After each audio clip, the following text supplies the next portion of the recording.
প্রেম একবার নয় বারবার এসেছে বলিউড অভিনেত্রী সুস্মিতা সেনের জীবনে। সালমান খানের মতো তিনিও বিয়ে করেননি, তবে একের পর এক প্রেমে জড়িয়ে আলোচনায় থেকেছেন সর্বদা। এবার ভারতের ধনাঢ্য ব্যবসায়ীর প্রেমে মজলেন সুস্মিতা। তার নাম ললিত কুমার মোদি। তিনি আইপিএলের সাবেক চেয়ারম্যান। 58 বছর বয়সী ললিতের সঙ্গে সুস্মিতার সম্পর্কের বিষয়টি গোটা ভারতে এখন আলোচনার কেন্দ্রে। তাদের বিভিন্ন ঘনিষ্ঠ ছবি ভাইরাল হয়েছে সোশ্যাল মিডিয়ায়। ললিতের আগে সুস্মিতার সম্পর্ক ছিল রোহমান শেলের সঙ্গে, যিনি সুস্মিতার চেয়ে 15 বছরের ছোট। ওই তরুণের সঙ্গে গেল বছরের ডিসেম্বরে ব্রেকআপ করেন অভিনেত্রী।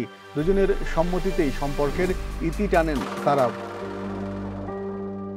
এদিকে সুস্মিতার নতুন প্রেমের খবরে সাবেক প্রেমিক রোহমানের প্রতিক্রিয়া কি, সেটাও উঠে এসেছে ভারতীয় গণমাধ্যমে।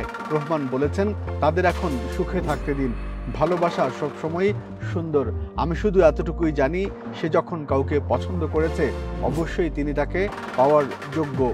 14 জুলাই মাইক্রো ব্লগিং সাইট টুইটারে সুস্মিতা সেনকে নিজের স্ত্রী হিসেবে উল্লেখ করেন ললিত মোদি। দুজনের কিছু অন্তরঙ্গ মুহূর্তের ছবি পোস্ট করে তিনি লেখেন, লন্ডনে ফিরলাম পরিবারের সঙ্গে, মালদ্বীপে ছুটি কাটিয়ে। আর অর্ধাঙ্গী সুস্মিতাকে নিয়ে কি বলবো, নতুন শুরু, নতুন পরিবার, স্বপ্নের দেশে আছি। মুহূর্তের মধ্যেই তাদের বিয়ে নিয়ে হইচই শুরু হয়ে যায়। এরপর ললিত মোদি লেখেন, বিয়ে নয় প্রেমের সম্পর্কে রয়েছি, তবে একদিন বিয়ের বাঁধনেও বাধা পড়ব।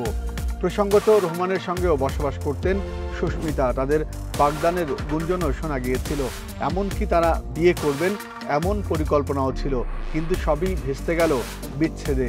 আপাতত ব্যবসায়ী ললিতের সঙ্গে সুস্মিতার বসবাস।